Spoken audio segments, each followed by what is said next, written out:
Hello hi नमस्ते आशा करछि आपण माने भलरे थिबे समस्ते मो मानसी वेलकम करुछि मनर मानस ब्लॉग को। तो चलंतु आज वीडियो स्टार्ट करबा। तो फ्रेंड वीडियो स्टार्ट करबा पूर्व मु आपण माने गोटे छोट रिक्वेस्ट करबा चाहूछि जो माने मो वीडियो को नुआ कर देखुछंती दया करी मो चैनल को सब्सक्राइब कर दियंतु। मो चैनल नाम होछि मनर मानस ब्लॉग।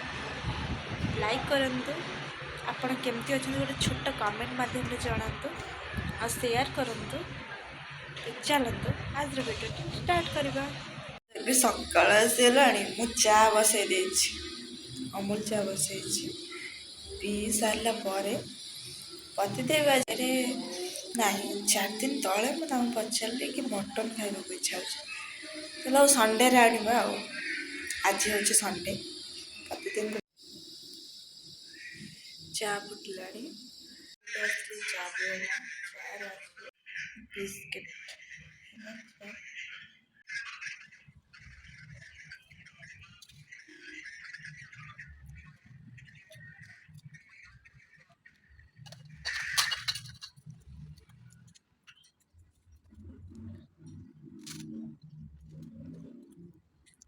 ବାହାରିଲୁ ଫାଇନାଲି ମାର୍କେଟ ଆଣିବା ପାଇଁ ମଟନ୍।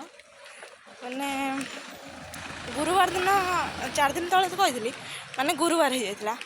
ଗୁରୁବାର ଦିନ ତ ଖାଇ ହେବନି, ଗୁରୁବାର ପରଦିନ ପଡ଼ିଲା ମାସାନ୍ତ ପରଦିନ ପଡ଼ିଲା ଶନିବାର, ଖାଇ ହେବନି। ତ ଆଜି ରବିବାର, ମାନେ ଆଜି ରବିବାରେ ଆଜି ବି ହଁ ନାହିଁ ବହୁତ ଥିଲା। ତ ଏବେ ଆସିଦିନ 11ଟା ହେଲାଣି, କି ଖରା ପୁରା ମୁଣ୍ଡ ଫଟା ଖରା। ଖାଲି ମଟନ୍ ଟିକେ ଖାଇବି ବୋଲି ଲୋଭରେ ଯାଉଛି, ନହେଲେ ଖରା। ଏବେ ଆସିବ ତରକାରୀ ହେବ, ଖିଆ ହେବ। ମଟନ୍ ନେଇକି ଆସିଲୁ, ମଟନ୍ ଏବେ ଆଳୁ କଟା ଚାଲିଛି। ଫ୍ରେଣ୍ଡ ଦେଖନ୍ତୁ ମୁଁ କାନ୍ଦୁଛି। ମୁଁ କାନ୍ଦିବାର କାରଣ ହେଉଛି ଇଏ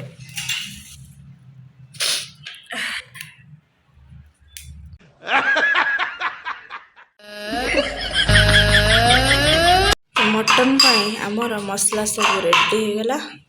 ଫାର୍ଷ୍ଟ ଟାଇମ୍ ପାଇଁ ନିଜ ହାତରେ ମଟନ୍ ରୋଷେଇ ହେଉଛି।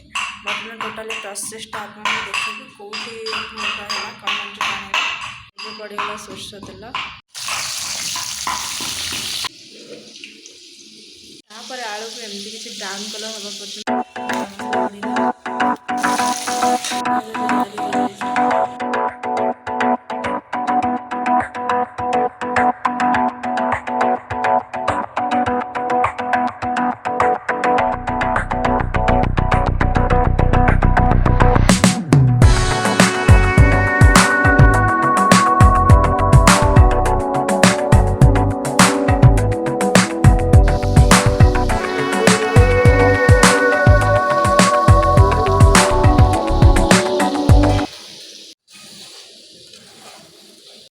ଏବେ ଆଳୁ ଫାଳୁ ପଡ଼ି ପୁରା ମସ୍ତ ଆସୁଛି। ଆସିକି ଟାଇମ୍ ଆସିଗଲାଣି ଗୋଟାଏ, ଆଜି ବୋଧେ ଖାଇଲା ବେଳକୁ 2ଟା 3ଟା ହେଇଯିବ।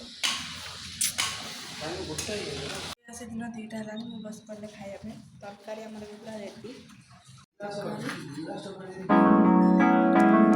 I know what is happening in your heart, girl. I know it cause I'm feeling the same. But it is not hard to create a new reality.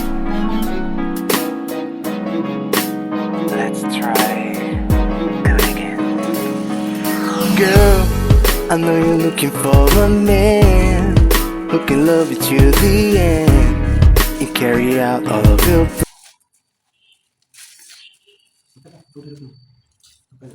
Friend आज वीडियो को यही रखुची। देखा नेक्स्ट एक वीडियो रोचे। नमस्कार।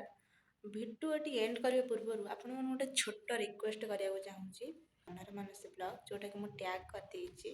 दयाकोरी मो channel को समस्त सब्सक्राइब कर दियंतु, लाइक करंतु, कमेंट करंतु। छोट कमेंट माध्यम जनातु आपण मैंने केमती अच्छा, और शेयर कर।